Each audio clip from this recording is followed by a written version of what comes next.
हज़रत अबू बकर सिद्दीक़ के दौरे खिलाफत में मुसलमानों ने पर्शियन एम्पायर की एक बहुत बड़ी सिटी हीरा सिटी को फतह किया, जिसकी क़ियादत हज़रत खालिद बिन वलीद कर रहे थे। बाद में हज़रत अबू बकर सिद्दीक़ ने उनको इंस्ट्रक्शन दी कि अपना रुख अब पर्शियन एम्पायर से छोड़कर रोमन एम्पायर की तरफ करो। हज़रत उमर रज़ी अल्लाह ताला अन्हु बहुत ही क्रूशल टाइम पर मुसलमानों के दूसरे खलीफा बने, क्योंकि उनका मुकाबला दुनिया के दो बड़े सुपर पावर्स के साथ था। एक रोमन एम्पायर जो पिछले 1000 साल से दुनिया के सबसे बड़े सुपर पावर्स थे, और and the other side Persian empire जो पिछले 800 साल से दुनिया के दूसरे बड़े सुपर पावर्स थे। इनका मुकाबला किसके साथ था? मदीना की रियासत के साथ, जो अभी कुछ ही अर्सा पहले डेवलप हुई थी।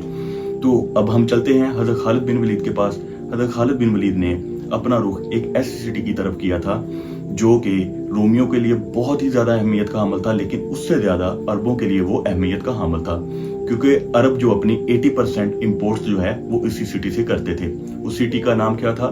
दमास्कस, दमिश्क, द पैराडाइज ऑफ सीरिया। इसे पैराडाइज ऑफ सीरिया इसलिए कहा जाता है क्योंकि जैसे आजकल लोग अपनी ज़्यादातर बड़े बड़े जो बिजनेसमैन हैं अपने जो है वो बिजनेस जाके न्यूयॉर्क, दुबई में जाके करते हैं, ऐसे ही दुनिया से बड़े बड़े बिजनेसमैन उस सिटी के अंदर आके अपनी इन्वेस्टमेंट करते होते थे।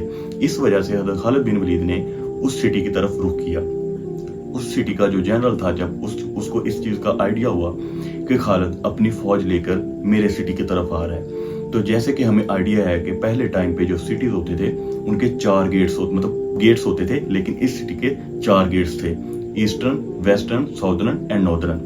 हज़रत खालिद बिन वलीद जब उस सिटी के पास पहुंचते हैं तो वो देखते हैं कि इस सिटी को तो उसने क्लोज कर लिया है सारे डोर्स बंद करके, लेकिन हज़रत खालिद बिन वलीद हिम्मत नहीं हारते।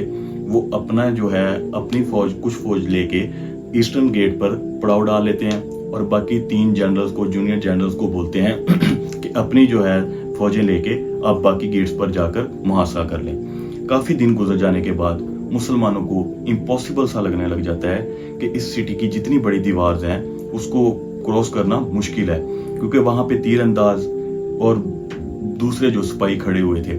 तो काफ़ी दिन गुजरने के बाद एक बंदा उस सिटी के अंदर से हज़रत खालिद बिन वलीद के पास आता है एक टिप लेके।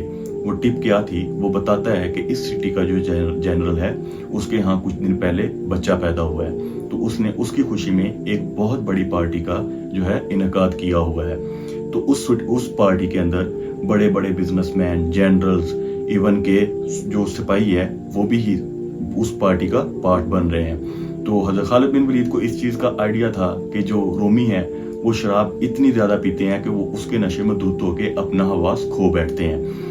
इस दिन का वेट किया हज़रत खालिद बिन वलीद ने। जैसे ही वो दिन आया, हज़रत खालिद बिन वलीद ने अपनी फौज को गेट के आगे खड़ा करके अपने कुछ सिपाहियों को लेके उस सिटी की जो दीवार है उसको क्रॉस करके गेट ओपन कर दिया। जैसे ही गेट ओपन होता गया, मुसलमान पहले फ्रस्ट्रेट थे इतने दिन वेट कर करके बाहर बैठ कर, तो वो पूरे जोश के साथ उन्होंने उस सिटी को फतह करना स्टार्ट कर दिया।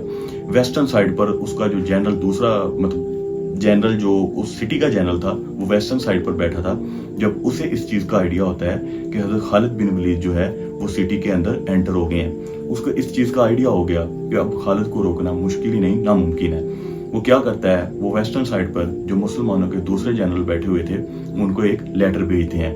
उस लेटर में वो ये चीज़ लिखते हैं कि मैं सरेंडर करने के लिए तैयार हूँ, लेकिन मेरी एक शर्त है। वो शर्त क्या थी कि इस सिटी का जो माले गनीमत है वो मैं आप लोगों के हवाले नहीं करूंगा। आप लोग मेरे पास आके सिटी का कंट्रोल ले लें, लेकिन जो माले गनीमत है वो मैं आपको नहीं दूंगा।